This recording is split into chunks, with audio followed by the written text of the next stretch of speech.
What's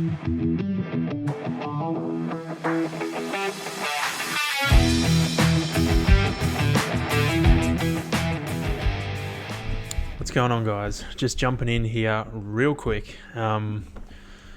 I doesn't seem to be recording. Or is it recording right at the end? It's recording right at the end. Here we go. Jumping in real quick. Before the episode I did with Noah. Recorded it in the park today, actually.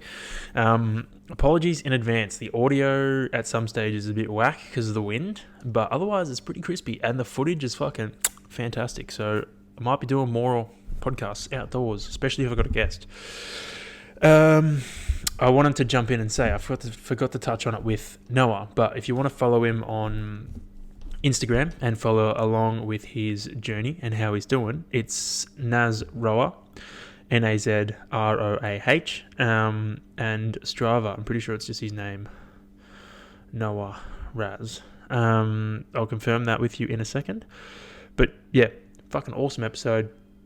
I hope you enjoy it. Give us some feedback. If you've got any questions, shoot them through so it's Noah Raz on Strava if you want to follow him along there. Fucking great episode. Super happy. Good chats as always. I hope you guys enjoyed it. If you've got any questions, shoot them through to myself, or even if you want to ask Noah shit directly, just shoot him a message. Happy days. Hope you enjoyed it. And I hope you enjoy it. Not enjoyed it because you haven't listened to it yet. Hope you enjoy it. Thumbs up. 2 thumbs up for me. Get into it, guys. Number 30, big 3-0 with the Razman, Noah. What's going on, son? Not much. How are we? Yeah, not too bad. Just hit up a swim. Now we're in the sun. Change of location today. Lovely. Outdoors. Local park. Yeah. Hopefully no kids come bust our balls. Yeah. With the unofficial sponsor. Yeah, Coco Coast. There we go. Get a bit of a cheers going. Delicious. Passion fruit. Perfect for outdoors when it's nice and sunny. Electrolytes. If you're watching this, Coco Coast, yes. You need to sponsor this guy. Get around it. Sponsor it. It's we love it. We love Coco Coast. We're telling everyone in Melbourne to buy it. The amount of mates I've gotten onto it is crazy. Like, yeah, I'll have a party or something with my friends, and instead of alcohol, I'll just bring like 5 Coco Coast cans, and I'm like, can't get any better. No one asks any questions either. They think you're drinking. They're like, oh yeah, like fuck yeah, what is that? What are you drinking? You're like, coconut water, mate. Yeah. And you're like, oh what? Yeah. And then you make them taste it. They can't believe it. It's just, they're like, hang on, okay, that's not bad. Yeah, that's they're like, all right, this is pretty fucking good stuff. Yeah. I don't reckon I can make a can last longer than 5 minutes. It's always gone. It's hard. It's definitely hard. Yeah, good stuff. What'd you get up to today? So this morning, woke up and an hour before my alarm. Nice. Annoyingly, after having a bad sleep. Oh, jeez. Then hit up a track session with the Eltham Tri Club. It's pretty good. I wasn't really feeling it this morning. Yep. Because I'm still recovering from the race on the weekend. Yeah, okay. But I managed to, I had a session that my coach had set me for the track, but I didn't do it. Sorry, Dan. I just did the Eltham Tri track session, which was still there was some punchy efforts in there, but it was better than going straight back into full training. Yeah. So I kept a lid on things, really. Nice. And then came home, chilled, had breakfast. Went to work, then came home, and then chilled, and then came here. Here we are. Yeah. How many people turn up to the Eltham Tri Club track sessions? I've never been to one. I'm just curious. This morning we had, I think, 10. Fuck, it's not bad. Some weeks you'll get 15, 16, and then some people 6 people will turn up. Okay. But it's the most populated session out of all the Eltham Tri sessions. I figured that because the swims get maybe, I don't know, on a Monday morning. I don't do the Wednesday afternoon one, but the Monday morning get 5, maybe 6 people, and even then it's that's decent. It's whoever's in the lane. So yeah, it might be me, Darcy, and then we have a couple of random people that are we'll join in, and then we all just do the fucking sesh together. Yeah. Rest in peace, James. Yeah, fucking hell. Poor bastard. Keeps trying to get back, but, you know, injuries are a son of a bitch. Yeah. The Wednesday night sessions I haven't been to in a while because I've been training with the squad. Oh, yeah, you're with the fucking elite crew. The swimming club. But they usually get around 10 to 12. But it's like a different crowd to the running squad. Yeah, like okay. There's the running squad crowd, and then there's the swimming crowd. Yeah. And it's funny because all the Diamond Creek Running Club guys make up a few of the numbers at the track session, and then you'll get members of the Eltham Tri Club that come to the swimming ones that don't do triathlon either. They just swim. Yeah, I'll play that. Yeah, fucking oath. Do they have a bike? Do they have a bike one? There is a social ride on a Sunday morning, but it's usually no longer than 3 hours. Okay. It's 2 to 3 hours, and it's, around... They meet in Diamond Creek, so it's out that way. Yep. But there's no other bike thing. I suggested that to them to maybe run a velodrome session.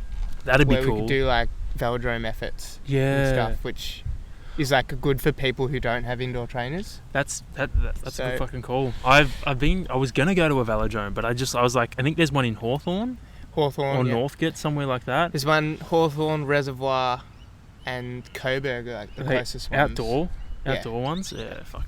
I was like, it'd be cool. It'd be cool to hit the velodrome, but I reckon after about 5k, you'd be like, all right, let's wrap this up. Gets pretty boring. Yeah. I did my first FTP test there. Oh. And it sucked. It would have been gnarly as. Yeah, it was not fun. Just hitting laps. I don't know. Apologies if the wind is annoying. I feel like I can see it spiking on the thing, but if not, just fucking deal with it, eh? Alright. So last time we spoke to you, you were talking about doing the fucking, what was it? The national kind of... Yeah, so qualifying for age group world championships. Yeah, nice. Yeah. So, on the weekend, you had was it the first race? It was the first race. Qualifying race. For points, wasn't it? That's right. An Olympic distance try, which is, it was 1.5, wasn't it? 1.5 swim, 40k bike, 10k run. Yeah. How did you go? Well, give us the story from the start. From when I last left you, we'll get on that later. Give us the story from the start. We'll do the race recap first. That's it. Okay. Well, the short answer is did pretty good. I came third, which is, I was saying to myself, podium. We're taking podium today. Yep. And we took podium. So that's all you want. Yeah. The coach was pretty, stoked with how I went afterwards, which was great too. Yeah. But yeah, there's a lot more detail. So the night before, we'll start from Friday. So the race was on Saturday. Friday, I started getting the carbs in. Yep.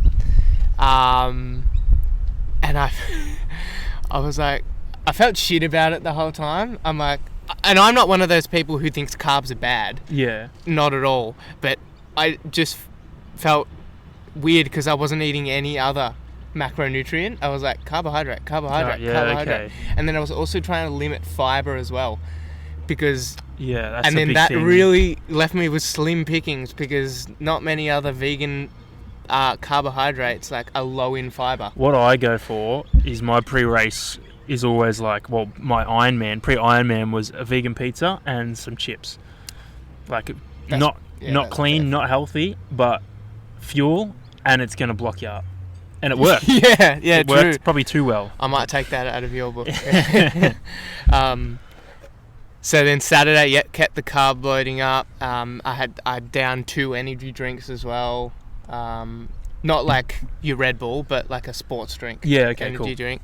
To get that in, because that I've heard is a really good way of getting the carbs in as well. Yeah, if you just sip on a few during the day. Just sugar. You're getting it in, and it's not hard. It's delicious, actually. Oh, not my one. Not your one. I need to find a new energy drink because I don't like. What one are you drinking at the moment? I'm using BPN G1M Sport.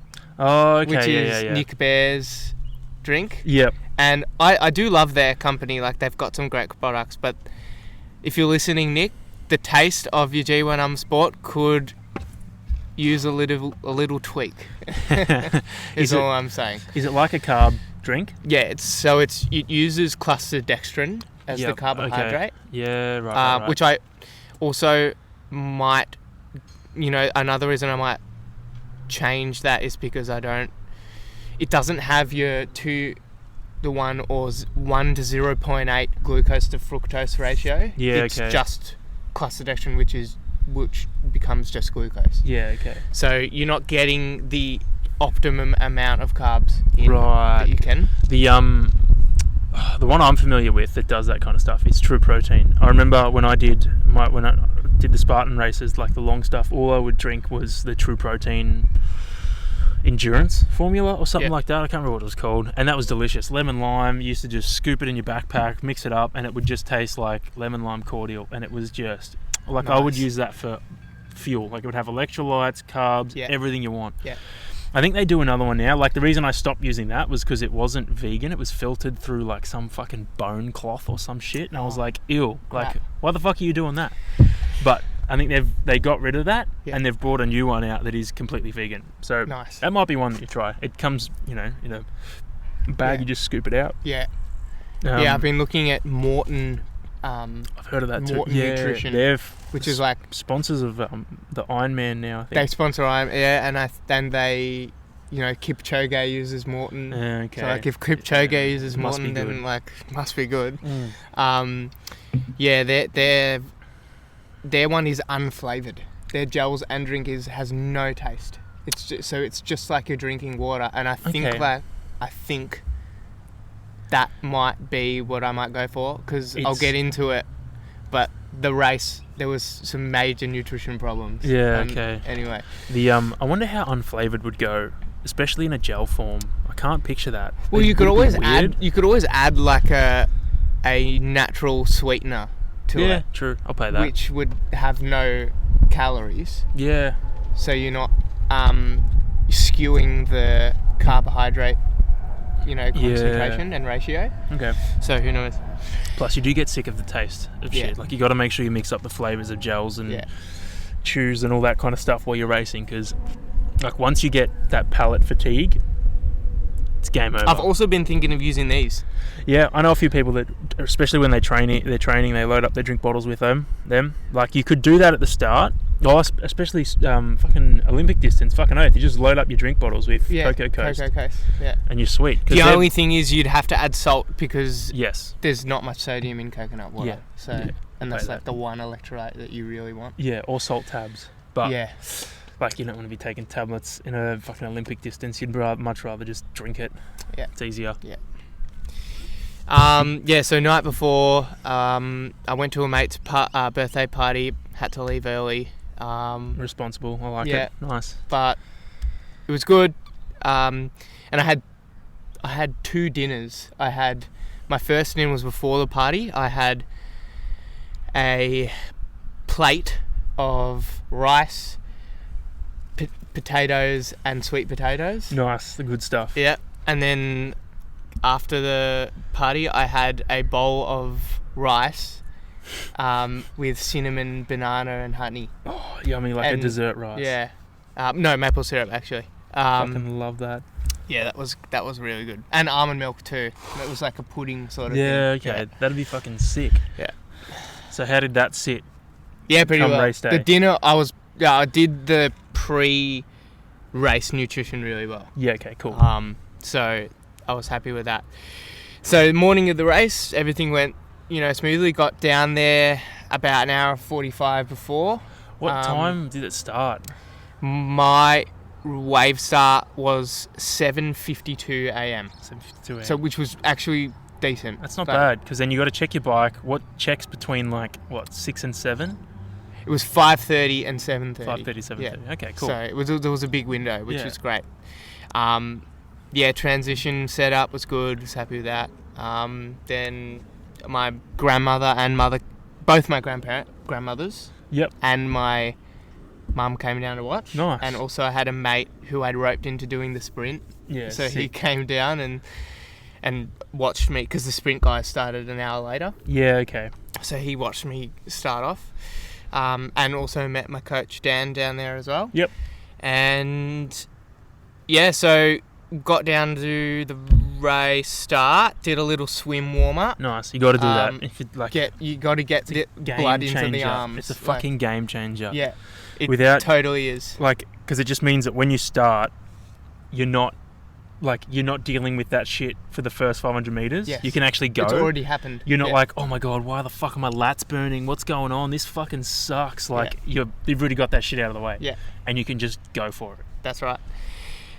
Earlier in the season, 28th of November, I did a sprint try, which was the first of the 2xU races. And it was like a C race for me. Just little. I didn't taper for it or anything, just a little hit out. Yeah.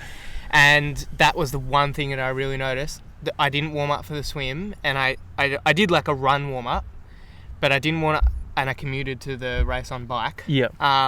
But I didn't do a swim warm up, and when the first 300 meters of the swim, and it was only a 500 meter swim. Yeah. But the first 300 was so hard, like my arms were burning. It's insane. The lactic acid. And then I talked to my swimming coach about this, because I have a swim coach. Yep.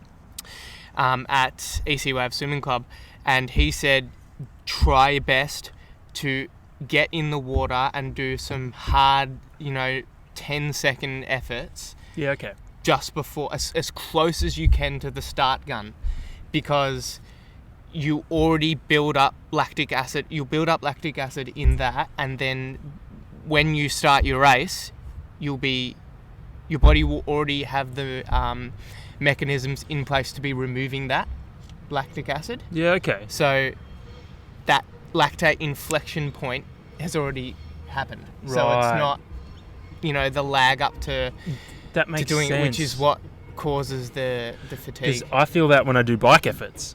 Yes, the first one's always... The first one, you're like, what the fuck? And then the next one, you're like, oh, that wasn't as bad. It's because you've already hit that point, and your body's like, all right, we've got to get rid of this shit. Whereas that's right. Your first effort... The cogs are turning. Yeah, your first effort, you just build up to that point, and your body's like, cool, we'll probably stop soon, it's fine. Yeah. But you don't. Yeah, that makes so much sense. The first time I did a warm-up swim was Geelong last year, and then I definitely did one before my Cairns, the Ironman and stuff like that, because you want to go out and you want to go hot. You don't want to be going out and dealing with fucking... You don't want to be struggling lap. from the start, from the get-go. Yeah, you don't be like, this sucks. You want to get that shit out of the way, and Yeah. that way you get used to the water too. You're not going to be hesitant when you're getting in. You're like, I've already been in. I know this water's good. I'm just going. Yeah, that's right. Cool. So swim warm up. Swim warm up. Then I got in the first wave. Fucking hell. And I was like, yes, I have to get to the front. That would have been so handy, because you're a good swimmer too, so you don't have to fight through the shit. Exactly. I hate being in a pack. Yeah. I guess most people do, but I'm not the biggest fan of drafting either. Yeah, okay. I definitely makes a difference, and I did draft a few times in this swim. Yep. But I don't rely on it, because I know I can swim at the speed that I need anyway. It's one of those things. For me, I remember doing the 2xU races, even the Ironman stuff. I tend to hang wide. Yeah. I'll go wide because I'm faster than these people. If I draft, I'm probably just going to be drafting for 2 seconds and then catching up to them and then fucking hitting their toes, and then I've got to go around them. So I may as well just go around them on the side. Yeah. Because it's the last thing you want to do is be drafting behind someone and them swimming slower than you actually can swim. Exactly. And then you're, losing time. Yeah. Because you're not pushing yourself to try and save a little bit of energy when it's an Olympic distance. You've been training for this for a fair bit of time. You got the power. You got the guts to go. Yeah. Exactly. Yeah, but the swim was my favourite part of the race. Fuck yeah. It the water was perfect. Yeah. It wasn't cold, it wasn't overly warm. For some reason, usually I struggle in the wetsuit department in the upper body, because of the restriction. Yeah. Because I'm used to wearing no wetsuit when I swim, but that had none of that. I was perfect, sitting on top of the water nicely. Yeah, nice. And I was going at a speed that I felt, and I looked at my watch stuffed up. Oh, fucking spew. Actually, no, I didn't. No, the watch didn't stuff up. I stuffed up with the watch. Right. And so I don't have any data from any of the legs except for the run. Yep. What happened? So I ended the swim, went to T1. Yep. Then when I got on my leaving transition 1, I pressed to end the transition. And then I got on my bike and I had extended display set up so it would mirror on the bike computer. Right, okay. And for some reason, it just must have been me overthinking things. Oh, we got a siren. Yeah. Something Fire is truck. burning. Yeah. Wonder if Shano's in there. Anyway. It's Darcy, he's on fire. Fucking hell. Yeah, and I looked at the computer and it was like showing me the wrong numbers and I'm like, what the hell's going on? And I'm like, oh crap, I didn't press end transition. No. So I pressed it and I'm like, okay, here we go. And then no numbers are showing up on the bike computer. I'm like, what the hell is going on? I'm checking my watch and I'm like, heart rate zone's there, why isn't it there? Anyway, after T2 had finished, I pressed the lap button and it goes triathlon complete. So I was one leg ahead of myself. It's the fucking worst. I always do practice runs before I race. I'm always like, alright, how does this thing work again? So I press lap once. I don't press start, stop. You press start at the start, then you lap, then lap. Yeah. Yeah. I was annoyed. But then I'm like, okay, discard activity, start a run. I was just cool. Like, just get it out of the way. That's the best approach too. Just fucking scrap that, move on. Yeah, exactly. Anyway, going back to the swim, I measured the distance of what the guy who came second's GPS measured, and it was 1,558 meters. Okay. And then I put that into like a calculator with my start time from that timing chip to transition, and it was like a 125 per 100 pace. That's pretty fucking quick. Which 1,500. Yeah. Stoked with, because that's the pace that I've been training at. Yeah. That's the threshold pace. So fuck. Yeah, felt Not good. Bad. Felt good. Got out of the water, and Sandringham, I don't know if you've ever raced it, but the swim... I think I did do Sandy last year, but they got rid of the swim. They cancelled the swim. Yeah. Okay, so you might not have done this. So I had this. to fucking do the run. But We've been pretty far. It's uphill, isn't it? Yeah. There's a 500 metre run from the beach to transition, and it is all uphill, steep. And then when you come out of the water, your legs are like, they got no blood in them, so they're like, what is happening? And then you got to fucking run. Yeah, my heart rate was like soaring in T1. I'm like, shit. So I walked a bit. It's fucking hectic. My heart rate always, or not always, but generally is almost the highest it is in the entire race in that T1 transition. Yeah. Because it's like you get out and you start running. And that's when the adrenaline really kicks in. Yeah, as well. and your legs are like, what the fuck? And then you're running, with trying to get your wetsuit, trying to do all this shit, and your heart rate just goes... Yeah. Fucking hell. Exactly. So how was T1 smooth? T1 was so smooth. And I had the shoes set up on the pedals. Yeah, okay.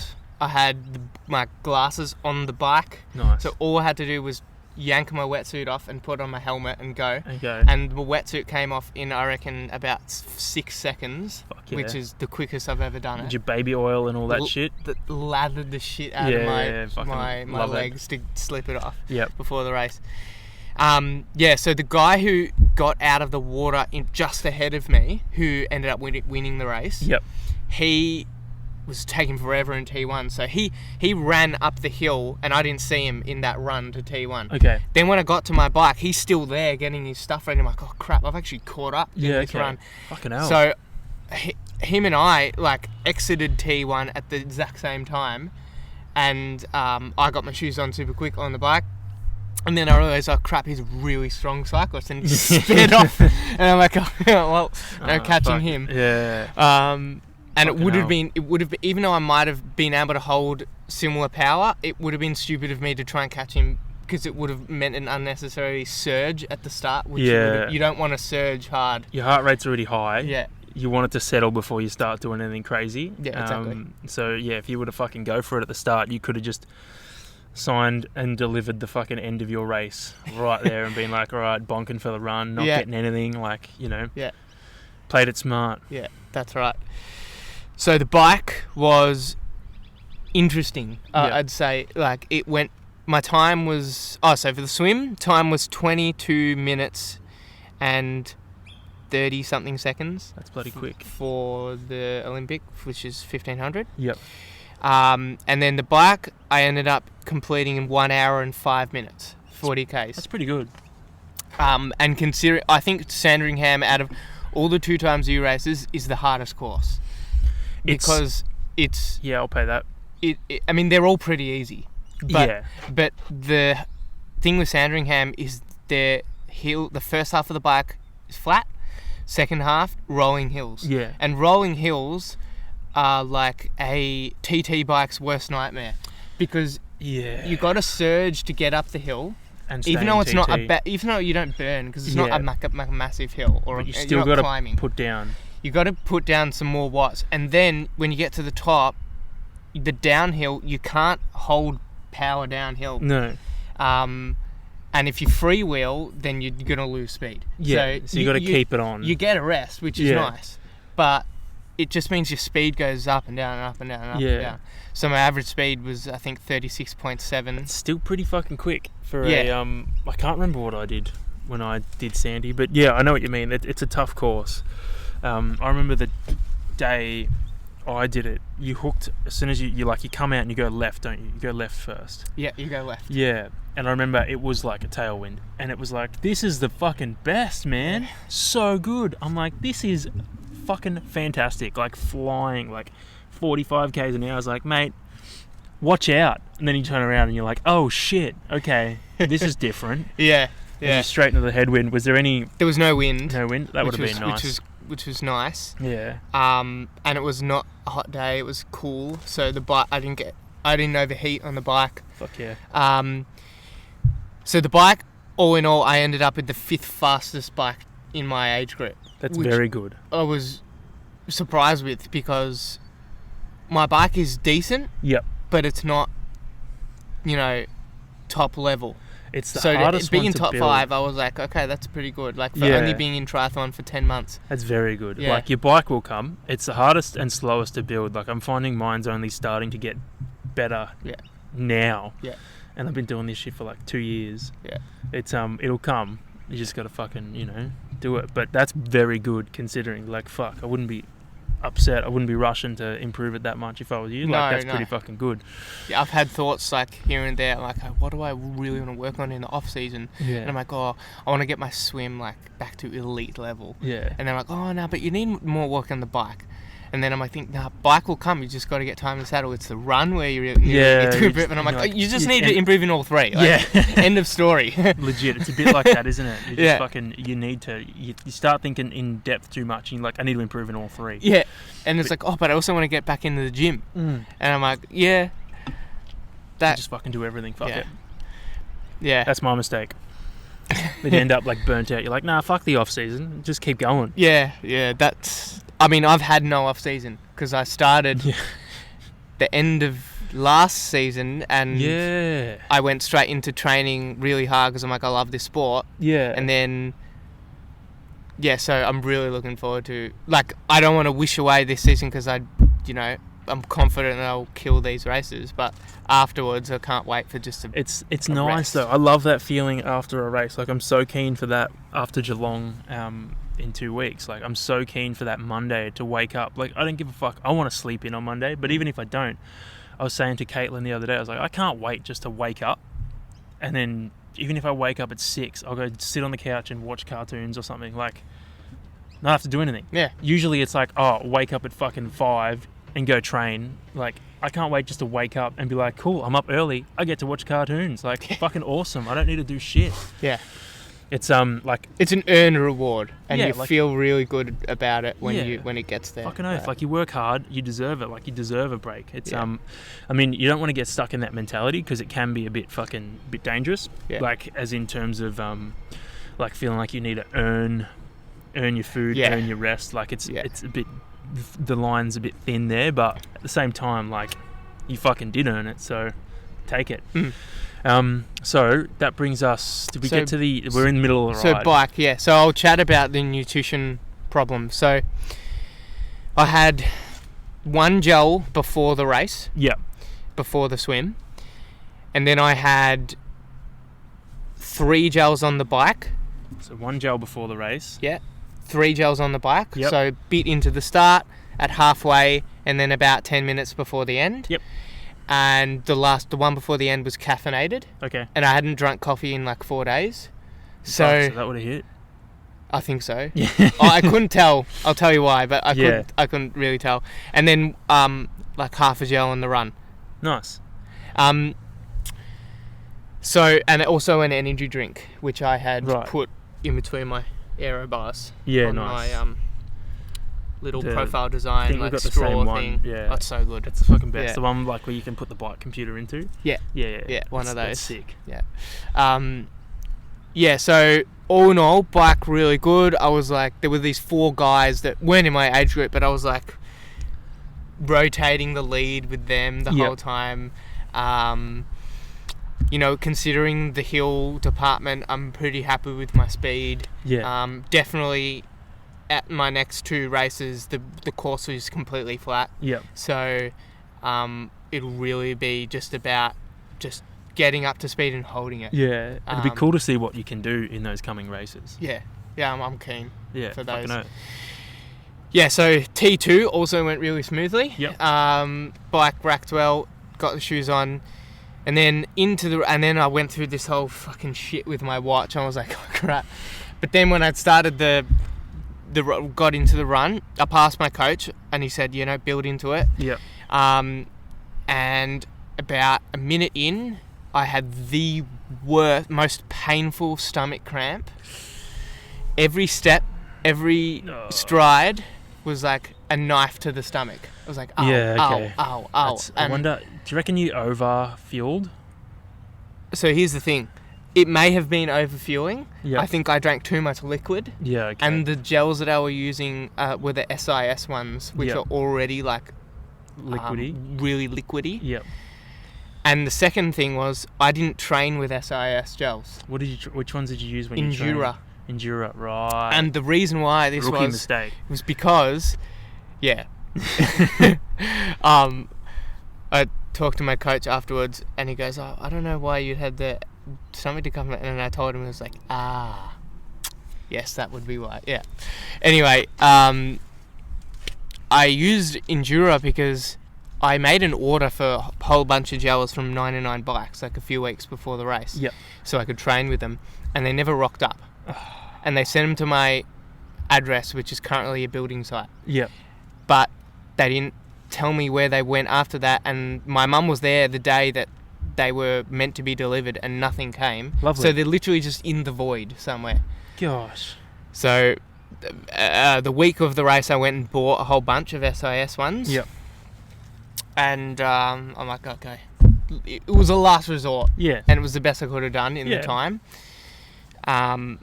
Because Endura ones are good, but they're really sticky. Like they're like SOS and Endura, the ends of the spectrum. Where Endura gels are like really thick honey. Yep. And SIS gels are almost like fucking maple syrup with water. Yeah. Sort of. They're like a really liquidy jelly consistency. Okay. So that was the problem, and then because of that, I couldn't get going on the run. Like I couldn't get up to pace. It's fucking hard if you've started with that. Like usually your quickest Ks are when you come off the bike. Yeah. So if you've started with like a punch to the guts, it's like fuck. Now how do you build from here? Exactly. Yeah.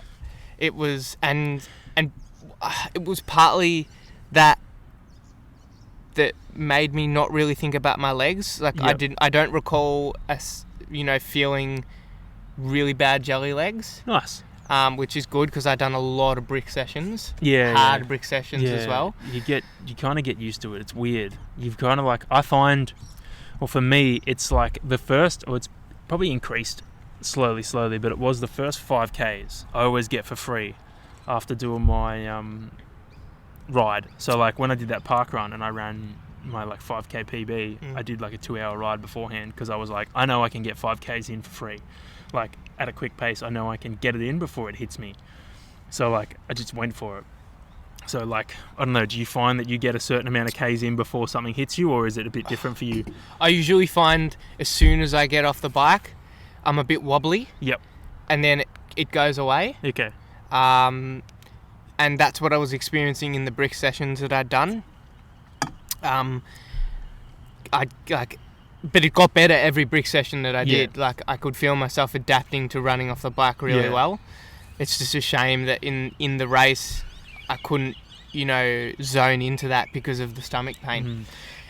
Sandy starts off. So it's downhill, isn't it? A bit downhill. For the first, I think it was for the first like 2-3 Ks. And then you come along the beach for the bottom part, and then you kind of like right at the end, you kind of go up like a sharp hill. Sharp like hairpin, and then through the trail a bit, and then you turn around for your second lap. And that, my coach did explicitly said to me, that little hill on the first lap, do not sprint hard up it. Just get up it. It doesn't matter if your pace drops. Just get up and start again when you get to the top. And that's what I did. And that bit, so you run down the beach. No, so you don't run down the beach road towards Brighton. And then you turn around and run along the beach back towards Sandringham. Which is relatively flat. Yeah, and it's a bit downhill and then completely flat. And that run back to the turnaround I'd gotten into a zone. Nice. It was good. It was not my ideal pace. Because of the stomach thing. But I'd managed to find a pace that was working. But the second lap was hell. It was so bad, and people were passing me, and I was like, oh, crap. Though they were doing the sprint. So okay, that's fair enough then. Fair enough, but it's shitty. It's annoying as when that happens, because you're like, oh, fucking, I've done twice the work of you, and you're just fucking zooming past me like it's nothing. So my ideal pace was between 3:56 to 4:15 minutes per K, which would have landed me somewhere between 40 to 41 minutes. Nice. I think when I did it... But I ended up with a pace of 4:29. 4:29. Which... That's pretty fucking good. Yeah. That's very good. I think I averaged... Considering my stomach and stuff. I got I think I did 4:20. That's my 10k PB. I averaged 4:20 when I did Sandringham. And I just remember like the first lap was, I don't know, I just fucking I can't even remember it. I just think I blacked out for the first lap and just got my 5Ks for free. And then the second lap I was like, all right, time to hold on. Because my coach told me when I did that, she was like, because my goal wasn't the Olympics, she's like, blow up. Blow up. Go out to blow up. Go out to not finish. And I was like, okay. And then I managed to just hold on and get a fucking 10k PB out of it. And I was like, I didn't blow up. Nice. I can actually go pretty quick. But yeah, man, fucking, what was it? 4:29. That's very quick for 10Ks. Yeah. It was. I was happy in the end because it landed me in third place. And even if I had run a 40-minute 10K, it wouldn't have got me second. So, because there was a big gap between me and third and second. Sorry, between me and second. Because I was third. But I'm glad it happened now because the next race will be more down to those. Because because it's the nationals in Mooloolaba, I'm gonna expect to be a bit further back in the field. Which mean the time differences are smaller. Usually. Which means those little pickups. Which means it'll matter. It might be a bit of a different race plan. Because race plan on Sandringham was do damage on the swim and bike, and then just whatever you've got left for the run. Whereas I'm thinking Mooloolaba, because it's ocean swim, it might be go hard on the swim, stay controlled on the bike, and then rip it on the run. I don't know though. That's just what I'm guessing. How long until Mooloolaba? It's on the 13th of March. Fuck, so not too... so a month. From the day we're recording this podcast, 4 and a bit weeks. 4 and a bit weeks. Nice. Yeah. That's, and where the fuck is Mooloolaba? Is it New South Wales? It's on the Sunshine Coast. Sunshine Coast, Queensland. Fuck yeah. Yeah, so it's about an hour and a bit drive north of Brisbane. Okay. Are you flying in? Yeah. Have you got a bike bag? Not yet, but I'm hiring one. Yeah, cool. From the Tri Club thing. Yeah, nice. So the, make sure you measure like a tip, because when I took mine to Cairns, my bike's big, so my bike bag, it didn't fit properly, so I had to take off the fucking TT bars, I had to take my seat out, I had to take everything off and like reassemble it. So the way I did it was get your phone and use the little angle thing and measure the angle of your TT bars, measure like how, because they're separately, so if you have to take them off, measure like how far apart they are from the stem, make sure you measure your seat height, just measure all that shit, so that when you get there you can pull out a tape and put it back together the way you want it. Because the last thing you want to do is roll in and have your bike not fitted the way you've been training. Exactly. Like that. That was the biggest thing for me. I made sure I measured everything, like angles and all, because you get on there and you pick it straight away. Like as soon as you jump on to do like a spin or a training ride, you're like, something's off, it's not right. Even the smallest millimeter. You're like, nah, it doesn't feel right. I picked mine recently. I was doing a trainer set and I was like, mate, my fucking quads are blowing up real hard. I was like, this is unusual. So I had a look and my seat hadn't dropped, but like the angle of my knees was too like small. So I popped my seat up, I think a centimeter, or it might have even been, no, it was like 5 mil, and I was like, oh, new man. Felt so good. So it does make all the difference. I did that on my road bike recently. Like I moved the seat forward on my road bike and tilted the handlebars up because I was really stretched out. And I'm like, oh, this is so much more I did the similar thing. I was like, I feel really comfortable on my TT bike, but my road bike feels like shit. And I was like, what's wrong? And I realised I was kind of too stretched out too. So I moved my seat forward a bit and tilted the angle, I think, down, because my seat was tilted. It wasn't tilted too high up, but it just felt like it was riding right up in there. And I was like, this is not good. Like, I'm getting fucking chafing bad. So I dropped the angle of the seat down a bit, and fucking there you go. Happy days. So it makes all the difference.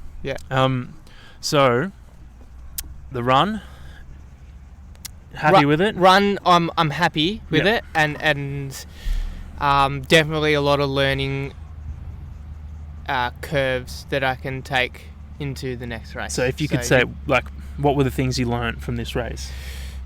First one, probably nutrition, of course, the biggest thing. It's you constantly, that's the one that you fucking constantly learning. Like I mean, you probably pick it up quicker than me. I still haven't picked that one out. A little bit better. What I did, actually, another tip too with your fucking tri thing, with your like the transitions and stuff. Just set your bike computer and start that as well. That's how I do it. Oh, just in case. So I have the watch going, but then I start the bike as its own thing, and I'll just have. Does your heart rate monitor and power connect to both at the same time? Or? I think my heart rate does, but my power I only connect to my bike computer because that's the one I'm going to use to look at my stats. Okay, so I'll come in like, and my watch will have the ride, but like when it all goes onto Strava, I'll fuck the watch data off. Because it separates it. That's then good. sub my thingo in. So that might be something to even just train it. And see how you go in training. Like maybe just fucking do a dummy swim and then start the ride the same time and just see how it goes. That's what I do. And then what was my other fucking thing? We're talking about nutrition. That's right. Timers. Like, I know for me, I had set timers. Yeah, cool. I'd set timers. I'd set 5 minutes into the bike, 20 Ks, and then 50 minutes. Yeah, nice. As my 3 gels. So I had the times, and I had like little messages to myself set up to like push hard or stuff like that. I like that idea. I might fucking steal that. I got this. So I'm a Yes Theory fan. I don't know if you know the YouTube channel Yes Theory. No, not familiar. Check them out. Yeah, okay. So their motto is seek discomfort. Yeah, I like that. And this is what I'm wearing now. The Yes Theory merch. It's pretty fresh. Yeah. Anyway, so this wristband I got with this t-shirt, but I rode it on my arm. Yeah, fucking oath. During the race. Yep.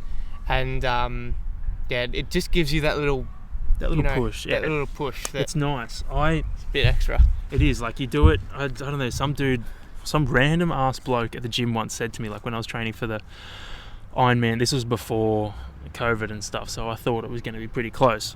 He was like, just like, remember, when it hurts, like when you're hurting, like you earned the right to be in that pain. You earned That's the right right to hurt. Like, you did all the training. You deserve to be there. You earned the right to fucking feel that pain. Yeah. So, like, embrace it. You Yeah. did the work to get Yeah, there. So exactly. fucking suck it up. Like, enjoy it. And when I found when you, especially in training as well, when you are in a hard training session and you switch your mindset from, okay, this sucks, to, yeah, this sucks, but, you know, just because it hurts doesn't mean it's a bad thing. You know, pain is just temporary. Yeah. And I learned to just sit in the pain. Yeah. And then it becomes tolerable.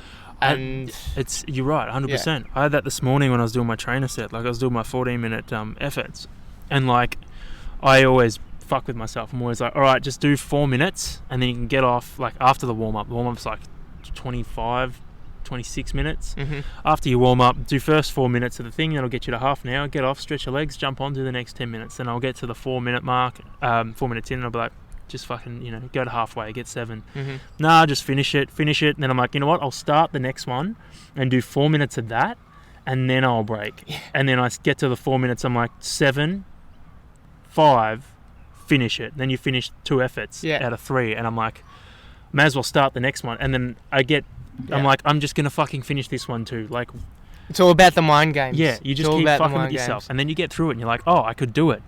Great. Yeah. Like, it's not like pain. Yeah, pain is temporary. It's not the fucking end of the world. And it's, in terms of training, the goal is pain.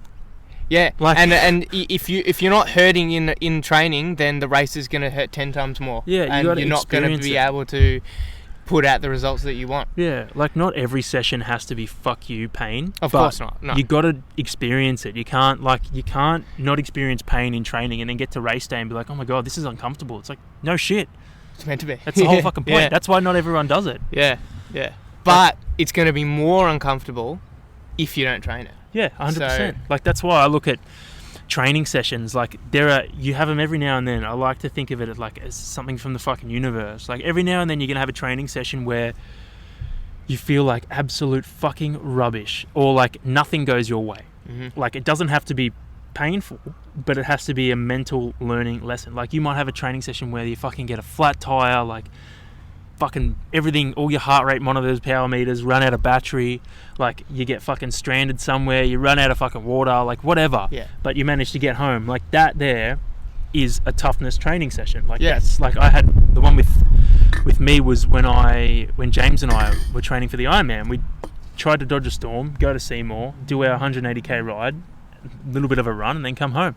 But we got there and James got a flat within the first 5 minutes. And then by the time we got home, it was 12 o'clock, but we still had to do 180 fucking Ks, and it was pissing down. So that meant 180 Ks on the trainer, and then I had to run like fucking 15 or something Ks off the bike. So it was like, I didn't finish till it was like 7 o'clock and it was dark outside, but I got up early enough to finish it, 1 or 2 o'clock. But for me that day, I was like, doesn't matter, I just got to finish, and I'm just going to chalk it up as a mental training day. Like, for me, I did that, and I was like, great, I know my mindset is there for the fucking Ironman now.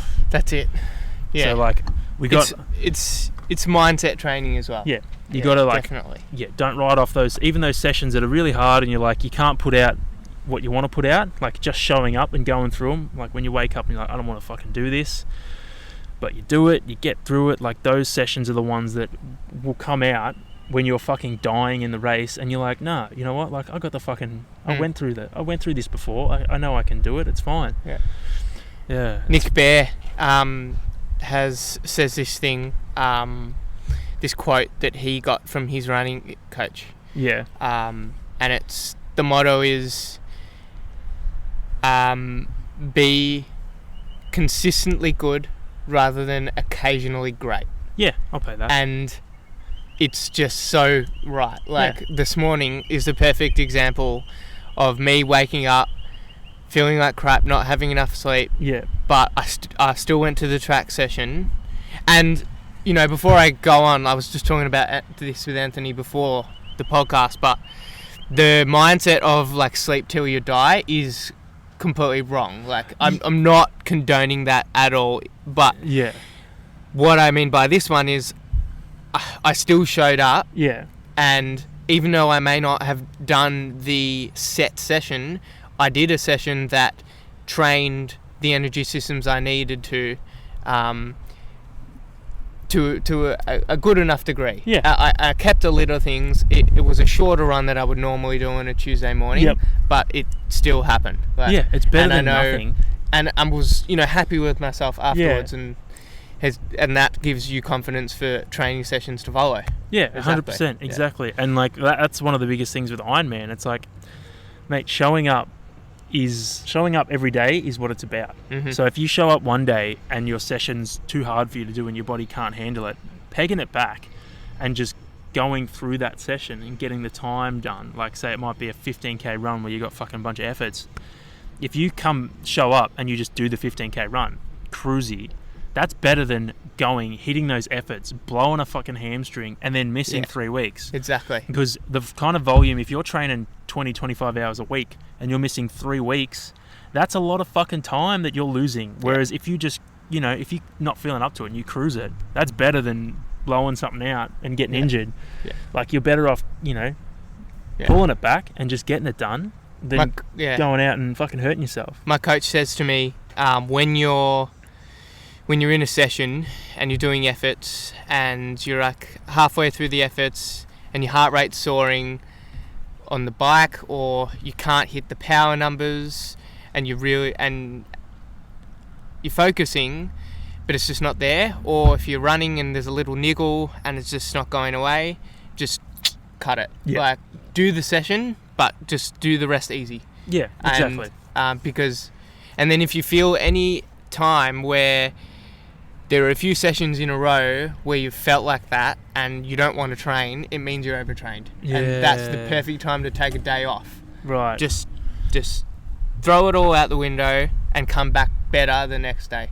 It's true. It's hard to accept, and I think you touched on it before briefly, like with the sleep shit. Like sleep is so underrated. Yeah.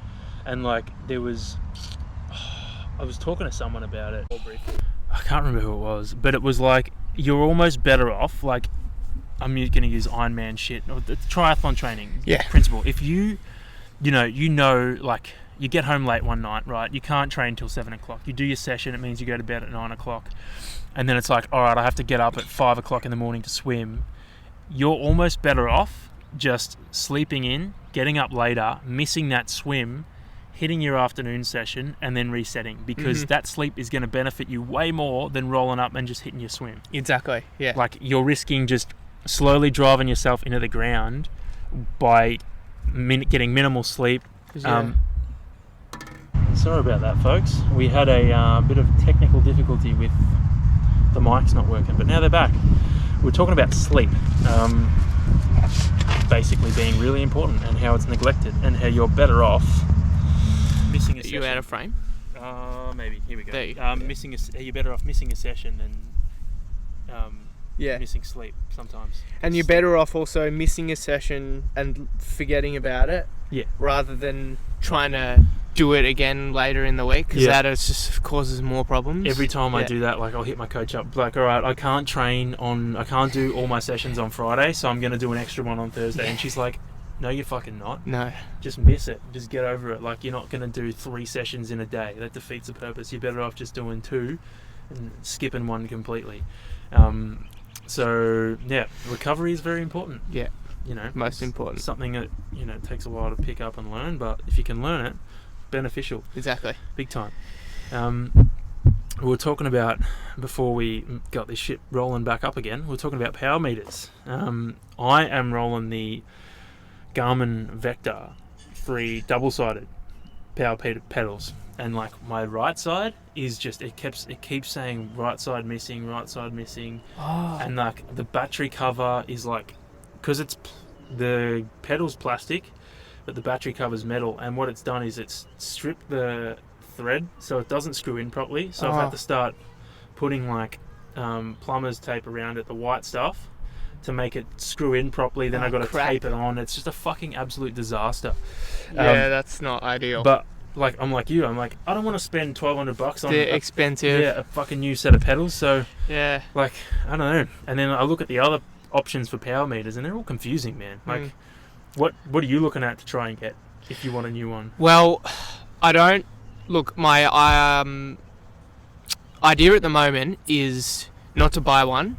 Keep using what I'm using, so power indoors on my indoor trainer, and then heart rate outdoors on my whatever bike I'm riding outside. Yeah, okay, cool. And that has worked for me this whole training program. Yeah, and because I'm not using a power meter in the race, it wouldn't make sense to use a power meter outdoors in training. That's true. If you're not governed by power in the race, then why would you use it in training? Doesn't make it's true. I use it for efforts on the indoor trainer. Yeah. But outside, no. Yeah. Okay. Cool. I find heart rate is a good enough, indicator of effort outside. And I suppose heart rate allows for days that you're cooked as well. If you're cooked, you're going to hit your heart rate quicker than days that you feel good. Like if you feel good, it's going to take you longer to get to the heart rate you want to hit to. So if you can keep yourself like that, it allows for your fluctuation in how you feel.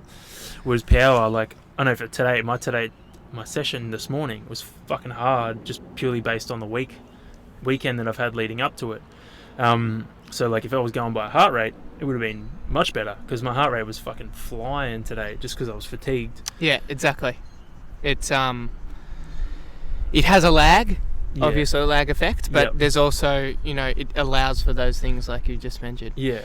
Yeah. So my current plan with the power thing is, just to do that, and then my goal is to, in the next year or so, get into elite level racing. Oh boy. For sprint and Olympic distance. Nice. Which will be another big thing to work towards after age group world champs. Yeah, okay, cool. But that's a goal. And the thing with that is it's draft legal triathlon. Yeah. So so what I want to do is come that time buy a new road bike with a power meter on it. Yeah. Sweet. So the one that comes with a really good road bike. Yeah, like a fucking expensive as shit one. Exactly. One that you look at and you're like, damn, ooh, I gotta get insurance on this motherfucker. Yeah. Yeah, that's right. So for draft legal means that you are riding, you're allowed to ride right behind and next to other riders. Yes. So you can basically share the aerodynamic slipstream, which makes it easier to go faster. Yeah, because you don't have to put out as much power. And that's why in non-draft legal triathlon, which all age group except for sprint distance is, so age group Olympic, age group half Ironman, age group Ironman is all non-draft legal. The ideal bike is a time trial bike because it's the fastest bike on its own. Yeah, you're right. Yeah, that makes sense. Yeah, so it's funny, half Ironman distance is non-draft legal, but when you're in the race, mate, the fucking lead pack are just all drafting. They're all drafting. It's ridiculous. The motorbike will go past and be like, hey, fucking split up, but they're all drafting off each other. And I feel like handing out drafting penalties is just so you got to be really unlucky to get one because there'd be so many other people that would also be drafting and not be booked for it. Yeah, so it's insane. I would hate that. The Ironman, there were so many people drafting. It was ridiculous, especially coming back from Port Douglas because it was headwind the whole way back to Cairns. So it was like a trail of people just sitting behind each other trying to go. And no one knows who the first dude was because the train was so long. Everyone was just sitting behind one another. But yeah, it's crazy. Those draft legal races. I remember seeing some of the elite guys do the sprints or the 2xU stuff last year, and they're just fucking flying in their pack. They're quick, and they're not putting out insane wattage. Well, all you got to do is have a good swim and get out into that lead pack, and you're fucking set. That's why they call stick with them. Exactly. That's why they call draft legal triathlon a swim run. Yeah, because you swim. You stay with people on the bike and then you win it on the run. Yeah. And so nice. So if that's the end goal, what is your what's the plan for the rest of the year or the rest of the race season? When does the race season end? My last race is on the 28th of March. 28th of March. Sorry, 27th of March. 27th of March. St Kilda Olympic, which is the last 2xU series race of the season. Yep. And then I'll take a little off season, and by that time I should have accumulated enough points to qualify for age group national team. Yep. Age group world champs is in November. Right. In Abu Dhabi. Really? Yeah. Fucking hell. So that'll be sweet going there, putting on the green and gold. Yeah. At a not elite level, but still, it's something I would be so keen to do. Fucking hell, how many points do you need to qualify for that one? I don't really know, but you basically need 2 top 10 finishes and something in top 15. Usually. Oh, okay. And I've already got a 3rd place, which is... My coach said by the standards you are at the moment, like you'd be pretty unlucky not to get it. So how many people get to go to that? 20 people per... Well, no. The maximum they can take is 20 people per age group per gender, but they don't have to. Like TA, Triathlon Australia don't have to take that many. It just depends on like hotel numbers and stuff. So they take you and they foot the bill for everything? No. Okay. So you have to pay for entry to the race. You have to pay to apply to get chosen. Yep. And you have to pay some other fee. I don't know about airfares and accommodation. Fuck it hell. That would... it's like... It's the same thing. Well, not the same thing. I'm sure Ironman's ripping people off way more than these guys. Because it's the same thing. If you qualify for age group, you have to buy the age group slot on the day. Like, you have to buy it. Yeah, I don't know what's dripping from the top, but I've been having stuff drip on me the whole fucking time. Yeah, you have to buy the age group ticket on the day. Like, an Ironman's like $500. So if you don't buy it, you don't accept it. So you have to... right, so if you get chosen for Ironman Worlds... If you qualify for the Ironman, half Ironman Worlds, you have to buy it, you have to accept it by buying it on the day, buy the entry. The day of the race? The day of the race. Otherwise, you forfeit it. So you have to, as soon as you, like, they'll be like, all right, you know... Oh, the day you qualify? They'll be like, yep, congratulations, you've qualified. You got to pay, $500. You have to bust out the credit card. That's a stitch up. Straight after finishing Imagine the race. if you hadn't been paid yet. You'd be spewing. Absolutely spewing. Yeah. So, like, I feel like these guys, maybe they take a bit of money from you, but they're not stitching you up. Because it's not governed, because it's governed by a world body. Yeah. International Triathlon Union. Yeah. And then they're thus governed by Triathlon Australia. Yeah, okay. There is a bit of, like... There's probably funding. Yeah, and because you pay for a Triathlon Australia membership as well. Like, I think that's all considered. Yeah, fucking oath. Well, that's some exciting stuff. Yeah, so going down the track, so that's in November, and then following that, I want to, at some point next year, try out for the Triathlon Victoria Youth Development Team. Yep. Which is like the pathway to elite racing. Okay. So that's the next step. Yep. Which will be another level up on age group racing. Yeah, fucking oath. So to do that, Triathlon Australia, Victoria hosts these like tryout sessions. Yep. That anyone can go to. I'm not sure like the exact details, but anyone between the age of 16 and 23 can rock up. Yep. And they basically just look for an outstanding talent that is promising. Okay. So I'm confident because my swim is good, and I'm going to work on bike handling skills because that's a really important part and something that they look for. Even if you don't have like the power numbers straight away, if you can handle a bike, like do slaloms on a bike, pick shit up off the ground, put helmets on with no hands riding the bike, like that's what they want, because in draft legal racing, like it's a cycling race. It's a criterium, so you've got to be on your ball when it comes to cornering and all that stuff. You need to be confident riding with like fucking people around you too. Exactly, that because if you're not, then you're not going to be in the pack. Yeah. And something I want to do in between is enter some crit races. Okay. Where the fuck are they in Australia? They're all over. They're all over the place. There's in Melbourne, Hawthorn. Okay. On the Boulevard. Yep. That'd be fun. Yeah, down in all the cycling clubs host them. Right. And they're just like local races. You can just enter on the day and rock up and have a go. They're fucking legit. They're like blow the cobwebs out big time. Yeah, they are. Fucking hell. I'm preparing to get humbled when I go, but like that's the whole point.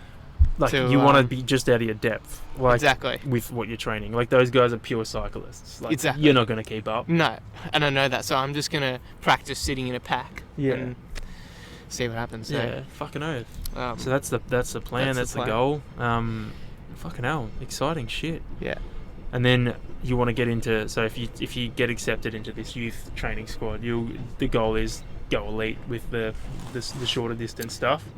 Fuck yeah.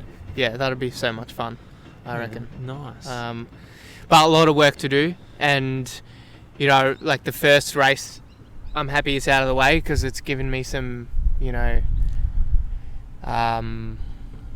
some thoughts that I need to like park, like run. Like obviously nutrition, and then run strength is so down to the day, like and you've got to just be so good on the run that no matter what happens, like you can still put out paces that you know you're capable of, even if it hurts. Exactly. So the run is especially the thing you know, I was saying before you'd want to improve all three, but if there's one discipline where I need the most fitness improvement, it's running. Yeah, okay.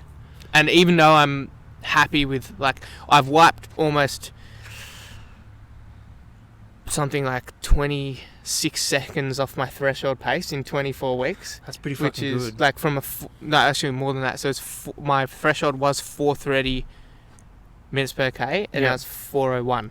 Fuck, that's pretty fucking quick. Well, it was 4:01 a few weeks ago. It's probably higher than that now. Yeah. But, that's fucking awesome. But yeah, like those guys are running 10Ks in 36 minutes. So yeah, that's so fast. That's like unfathomable for me. I'm fucking pumped with. I don't even know what mine was, but it was like 4:20 20s. That's my PB, and I was like, great. Never going to run quicker than that again. But in saying that, I was saying to you before, I would like to do an Olympic distance race now because I feel so fit. I'd like to see that I could, you know, potentially break that. But at the same time, I want to do well in Geelong, so I don't want to risk doing one before. But you mentioned, you know, might be wise to do one after. Yeah. So we'll see how we go. See how we feel. Maybe seeing how you go in the week. Enter a few days before. Yeah. Why not? That's it. Yeah, but fucking hell. So Mooloolaba Triathlon will be the next one, and that's going to be interesting because there's a hill in the run, like a proper hill. Like the Sandringham, there was a little pinch at the end, but this is a proper, like, easily more than 500 metres. Yeah, Geelong's got one of them. Yeah. And it's just it just sucks. Like, it's just long and it's pretty steep. Like, it has stairs and it kicks, and then it's just long. It's probably like 750, steady incline, and you just blow out your legs. Oof. Which, like, the hills, the last thing you want to be doing in a fucking short distance, or even a fucking half Ironman, or even a fucking Ironman, you don't want to be running up hills. No. You want it to be flat. You want to just be turning the legs over. Yeah, exactly. Letting the shoes do the work. You don't want to surge. No. And that's what a hill is. Yeah, a hill is a fucking surge. So, yeah. So Mooloolaba, it's just going to be a fun day just to see, you know, because that's nationals. Where do I sit in the national champs? Like, that's true. Top 15 is my goal. Yeah, you'll be racing against some pretty quick dudes. Exactly. I'd imagine. Yeah. And I looked at the elite category from last year's Mooloolaba Triathlon. Yeah. And Matt Hauser won it, who represented Australia at the Tokyo Olympics. And he did the Olympic in, like, I think it was 1 hour 55 minutes. Fuck. No, maybe it was even quicker than that, but because I know 2 hours is a fucking 2 hours is like sub 20-minute swim, sub hour bike ride, which is more than 40 k's an hour, and a sub 40-minute 10k. Yeah, that's fucked. And then including transitions. Yeah. So sub 2 hours is quick. Yeah. Well, even like just around the 2 hour mark is quick. It's quick. Yeah. And then fucking say oath. for a sprint around the 1 hour mark is quick. Yeah. And the first sprint I did this season, it was a 1:03. Yeah. Which was that's very good. Really, and considering I hadn't trained for that one, that was. Yeah. How did you find it? I've never done a sprint. I look at it. I'm like, I don't know. It's kind of like snobby of me, but with the training, I've trained for like long distance events. So I look at the sprint and I'm like, an hour? No. Yeah. Not worth not worth getting up, not worth going down there, not worth setting all the shit up for a race. Not worth your time. It's over so quickly. Yeah. It is over so quickly, but it's an hour of pain. Yeah. Because you're going it's from a the... sprint. Exactly. Yeah. The time I did it, Darcy did it as well, and we were neck and neck. I had a lead on him in the swim. He caught me up on the bike. And then we were together like pretty much the whole second lap of the bike. Fuck. And then on the run, I had a crap T2, so he got out ahead of me. But then I caught him up halfway on the run, and then was coming home 500 metres ago. He runs past me, and I didn't have the legs to catch him. But no, he ran a great race, so that was good. Yeah. But after I was like, holy crap, like 1 hour and 3 minutes, not too bad. That's pretty fucking good. And that's pretty good.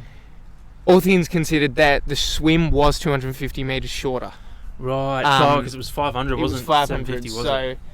On a normal sprint distance, I'd probably be looking around 1 hour 5 minutes. Yeah, okay. But still, it's still pretty good. Around the hour 1 hour mark, 6. and then around the 2 hour mark is elite. Like that's pretty fast. Yeah. Fucking hell. So I have a feeling Mooloolaba Triathlon will be a similar time, if not a tiny bit quicker than Sandringham, just because of that. There's no massive T1. Yeah, okay. So I'll be happy with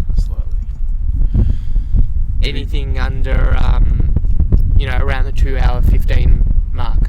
Yeah, okay, cool. And then St Kilda is the one where I just want to leave nothing. Yeah, and just blow it out. Well, it's the last race everything of the, out last there. race of the season. Last race of the season. Just fucking send it. Send it. And St Kilda's a good course too. Yeah, relatively swim is flat. Swim is like a pool. Yeah. Quick transitions. Bike is completely flat. Run is completely flat. Yeah, you can really see what you can pull out. Let's just hope Melbourne doesn't fuck you in rain beforehand, so the swim gets cancelled. Yeah. And it is later in the year, so rain chance. Because you don't like. You're similar to me, but probably more of an extent because you're like a fucking elite swimmer. Like for me, the swimming's the strongest leg, so not quite elite, but like more elite, in comparison. Yeah, like I'm a strong swimmer in comparison to your average triathlete, but compared to me, you're fucking tenfold quicker. So like, if the swim gets cancelled, we're both just like, well, fuck. Oh no! Like now it's the runner's game because you get subbed in with a run. So now whoever can run better wins. It's like nah. And drag him into the water and let's see what happens. That's the last thing I want to happen because for me, it's places matter more than times. Yeah. And if people that can run really well are like doing for example, that, then the dude who raced with you on the weekend, the guy who came second. Yeah. If he had have been a run, he would have fucking blitzed it even more. Yeah. And I mean, he ran like a 36:47. Yeah, there you go. Like that's whereas you fucking blitzed him in the water by like a couple of minutes. Yeah.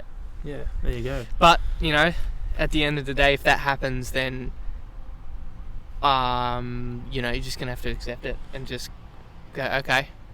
Yeah, that's true. There's nothing I can do. You got to race. Now you got to just tweak the race plan for that. Yeah. But hopefully that doesn't happen. Yeah, exactly. Yeah. Well, I reckon we wrap it up, son. Oh, one thing I wanted to mention is through this whole it was 24 weeks from the start of the training program with my coach to Sandringham. Yep. And about halfway through, I switched to a plant-based diet. Yeah. Oh, true. I forgot to ask you about this. Yes. Go on. Good topic. Yes. And it was around the time that you released your Road to Veganism podcast. Yeah. And that was like the catalyst for me to go vegan because I'd tried it earlier in the year and liked it. But I did it for about a month but didn't commit to it. Yeah, okay. Because I didn't really feel any different. Yeah. But then the second time around, I listened to your podcast, and then watched a whole bunch of shows like Game Changers, Cowspiracy, What the Hell. Those ones fucking... They always... Yeah, listened to a bunch of other podcasts, like some Rich Roll ones. Yeah. He's fucking perfect. Him and Plant Proof awesome. Yeah, Simon Hill. For like helping you with the decision to go vegan. Exactly. And helping you along the way with like, oh, what should I do in this situation, that situation. They're fucking awesome in helping that. Yeah, and I love it. Like, and I actually have found my recovery is so much better. Yeah, like, fucking oath. You still have to recover, of course. Yeah. You're not Superman. Yeah, exactly. But the absolute reduction in inflammation is just a game changer when it comes to an endurance sport like fucking oath. Triathlon. And I love the food. I love cooking. Yeah. And it's, you know, cooking plant-based just opens up so many options that you just don't get when you use meat as a protein. Because you're forced to even dairy and stuff. Yeah, you're forced to think when you use plant-based stuff. And you're like, okay, well, what can I do?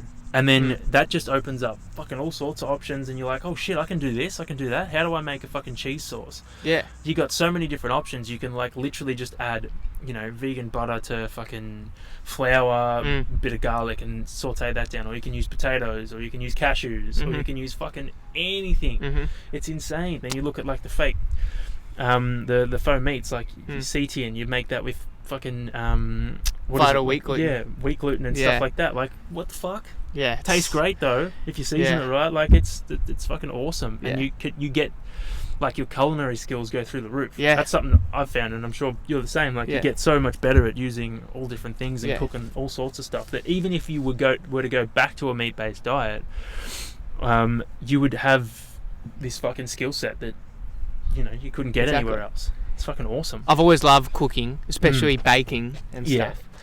And that's how I sort of started. I made like vegan banana bread and tahini cookies, and fucking they're great. The good stuff. And some other vegan cakes and stuff, and you know, got into. And I've always felt that, you know, when you cook your own food, you appreciate it a lot more. 100%. And it's really good for creating a healthy relationship with food. Yeah. When you cook it yourself. Yeah, I agree. I agree wholeheartedly with that. It doesn't matter what's in it. Like, you're gonna feel better about it because you've made it. And you know what's in it exactly. Like, you know, you've touched every ingredient that goes into it. You're like, okay, I know there's this much of that, this much of that, this much of that, and like, you get to experience that when you taste it. Like, you've put in, you know, your hour or whatever, you've cleaned up the kitchen, then you get to sit down and you're like, okay, I get to enjoy this now. Like, I made this from fucking scratch. This is awesome. Whereas you go to a restaurant, like, don't get me wrong, restaurants are great. Like, getting something made by someone else, it's the fucking, you know, quick and easy, but you don't have that appreciation. And you don't know what's going into it either. Like, that's one thing for me. I'm always like, I don't know, like, I worked in a bistro for a few years, and I saw what those chefs did with that oil fucking squeezer, and they put a lot of oil in fucking everything. And I'm always like, you don't need that much. Like, they would sit there and they'd be like, shake the fucking, and I'd be like, fuck. Yeah. And that's it. Like, even though I'm plant-based, I do still stick away from the fake meats and the fake cheeses and all of that, because at the end, it's still ultra-processed food. It is, you're right. That's the one thing, even if you're not vegan, you don't want. You don't want ultra-processed food. It is. And if there is one health tip out there for fucking everyone, regardless of what you eat, it is processed food is bad. Yeah.